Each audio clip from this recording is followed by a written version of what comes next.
Bonjour, je suis Nathalie Serror-Nakache, pianiste concertiste, et je vous invite chez moi pour l'instant musique de Nathalie sur Tandem TV. Aujourd'hui, je vous propose de redécouvrir ensemble une des œuvres emblématiques de Frédéric Chopin, le plus français des Polonais et l'enfant chéri des salons parisiens, et de George Sand.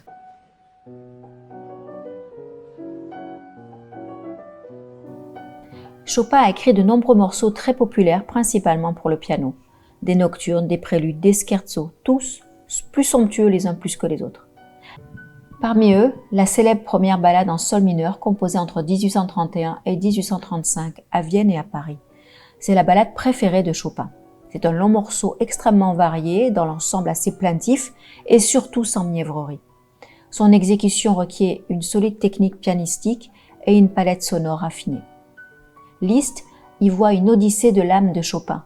Elle sonde tous les sentiments, le bonheur, la mélancolie, la tristesse, l'allégresse, et on passe de l'un à l'autre avec brio avant de revenir au ton initial sombre, grave et déchirant. Cette ballade connaît un regain de popularité auprès du grand public grâce à la sortie du film Le pianiste de Roman Polanski où elle figure.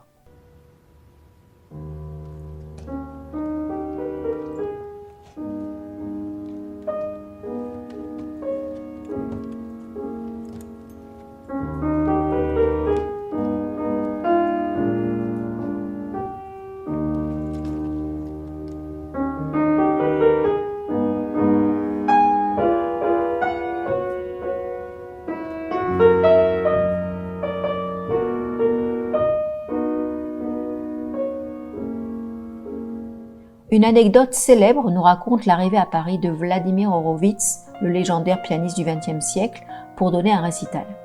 Les gens disaient « Vous allez écouter Horowitz ? Que joue-t-il » ? La ballade, voilà comment on l'appelait.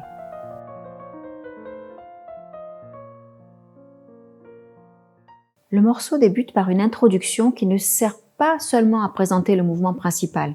C'est une manière de donner l'impression que le compositeur cherche ce qu'il veut écrire, comme si l'introduction ne faisait pas vraiment partie de la construction générale. Et c'est vrai, en tant qu'interprète, nous essayons de donner l'impression que nous inventons la musique au fur et à mesure et dans l'instant.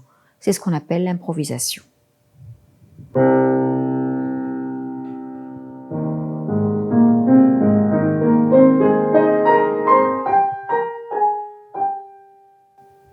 La petite introduction que je viens de jouer nous laisse entrevoir de nombreuses possibilités, de nombreuses suites possibles.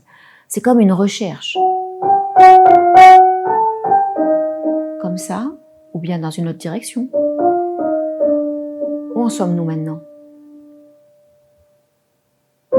Et puis l'accord,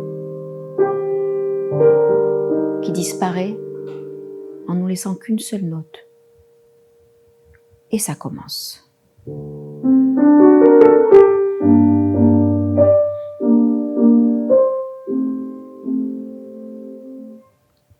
La ballade, c'est une promenade, et ce morceau l'illustre à merveille, avec sa structure relativement libre qui se poursuit et devient dramatique et grandiose.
La ballade se termine par une conclusion vraiment brillante, avec à la fin des octaves descendantes.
On met trop souvent en avant la santé fragile de Chopin pour considérer ses œuvres comme des épanchements larmoyants ou pour justifier une interprétation affectée.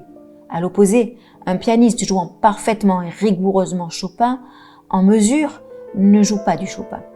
En fait, la musique de Chopin se caractérise par sa souplesse rythmique nommée le rubato. Rubato vient du mot rubare en italien, qui veut dire voler.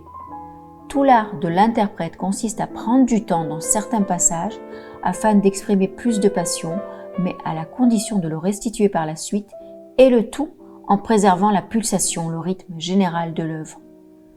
Chopin était intraitable avec ceux qui prenaient leur aise avec la mesure. « Que votre main gauche soit votre maître de chapelle, disait-il, tandis que votre main droite jouera librement. » En effet, moi aussi, je préconise à mes élèves de travailler en priorité leur main gauche chez Chopin. C'est un peu comme la colonne vertébrale du morceau.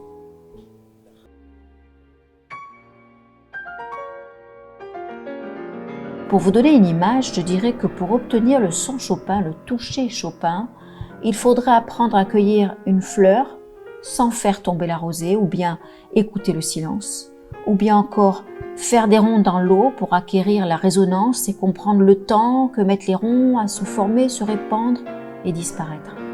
Apprendre à devenir liquide.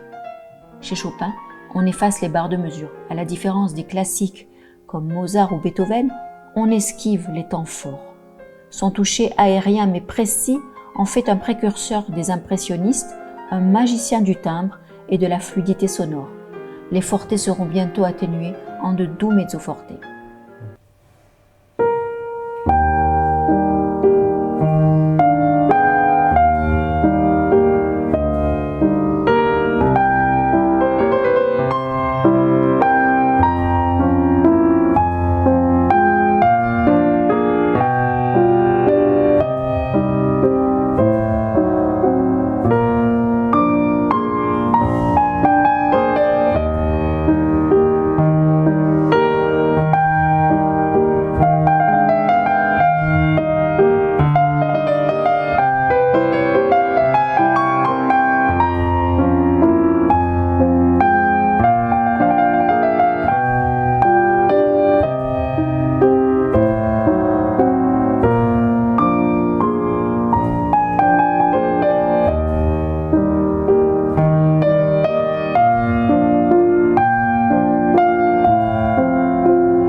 Dans le domaine de la variété, nombre d'auteurs de chansons doivent beaucoup à Chopin.